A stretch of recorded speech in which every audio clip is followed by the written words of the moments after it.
statement. I now give the floor to the representative of the Russian Federation. Thank you, Mr. President.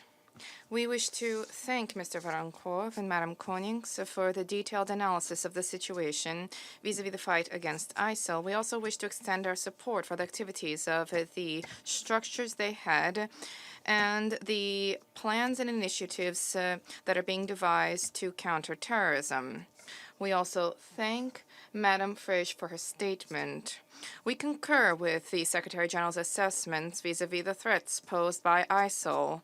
The members of this terrorist organization maintain their footholds in Syria and Iraq. They have transformed there into an extensive underground networks. They continue to build their capacity in other regions, specifically in Afghanistan, in West Africa, and the Lake Chad Basin. And they are also attempting to infiltrate and establish a presence in the Asia-Pacific region. ISIL Khorasan remains one of the key factors behind the deteriorating situation in Afghanistan. ISIL activity in Afghanistan is fueled inter alia by foreign terrorist fighters with battlefield experience in Syria and Iraq. We see in the persistent presence of the group in the country, we see through this the threat of terrorist activity spilling over into Central Asian states. Our priority is application of the Security Council's counterterrorism sanctions regime to individuals and organizations part of or directly linked to ISIL's Afghan branch.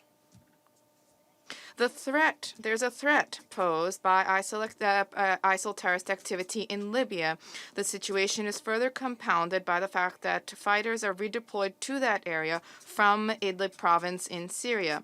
Absent normalization of the situation in that country, stabilization of the security situation in the region is virtually impossible.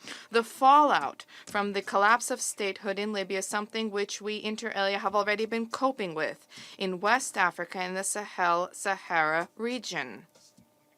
The report flags the issue of the Al-Hol camp in Syria and the plight of the individuals detained there.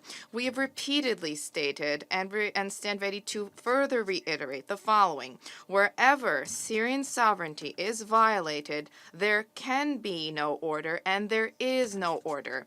Absent cooperation with the legitimate authorities, it will be impossible to resolve counterterrorism, humanitarian, and human rights objectives.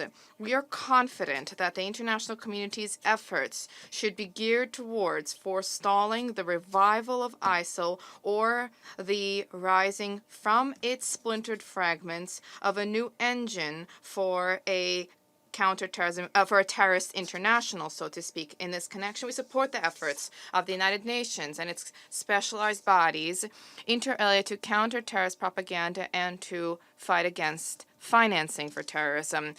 At the same time, unfortunately, we continue to observe attempts to pander to terrorists, the use of terrorists for the advancement of geopolitical agendas. This is an approach which we have deemed to be both reckless and nefarious. Such games indeed cause disastrous consequences in specific countries.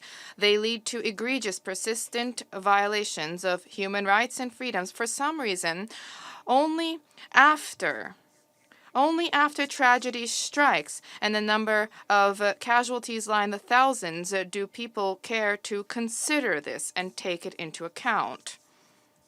Yesterday, during a meeting of the Security Council, we spoke at length and in detail about the reasons for the recent ratcheting up of terrorist activity by Hayat Tahrir al-Sham. We presented figures, we presented facts. These have been confirmed and they have been corroborated, and they were compiled by the Russian military personnel present in Syria. The threats that have arisen, without a doubt, will be eradicated. Mr. President, to date, the international community faces another pressing issue, namely what is to be done with foreign terrorist fighters and their family members. We believe that justice for terrorists needs to prevail and be rendered in national judicial bodies, national ones, with an emphasis on the principle of irreversibility of punishment and proportionality vis-à-vis the crime committed. The international community, to that end, should be rooted in full compliance with the relevant provisions of universal counterterrorism conventions, including the principle enshrined therein, namely to try or to extradite. Russia steadfastly objects to granting various groups, granting them the right to guard holding facilities for fighters, and especially objects to granting them the right to determine their fate. Unfortunately, some countries prefer to opt out from resolving issues vis-à-vis holding their citizens accountable, their citizens who fought in terrorist ranks in Syria and Iraq. Patronage, connivance against the backdrop of impunity fuels the unacceptable strengthening of terrorism, and this is what we're observing today in Idlib. Individuals illegally present in Syria and Iraq, namely the family members of foreign terrorist fighters, those family members of FTFs who are not suspected of complicity in terrorist activity, should be expeditiously repatriated to their countries of origin, their countries of citizenship. Terrorists need to be duly punished. Mr. President, we believe that the report on the threat of ISIL should not lose sight of the question of manpower, logistical, and weapons-related support for terrorism. The discussion under consideration today has the issue of military equipment supplies to terrorist organizations mentioned merely in passing, and yet terrorist groups in the Middle East and Africa continue to receive weapons from external sponsors.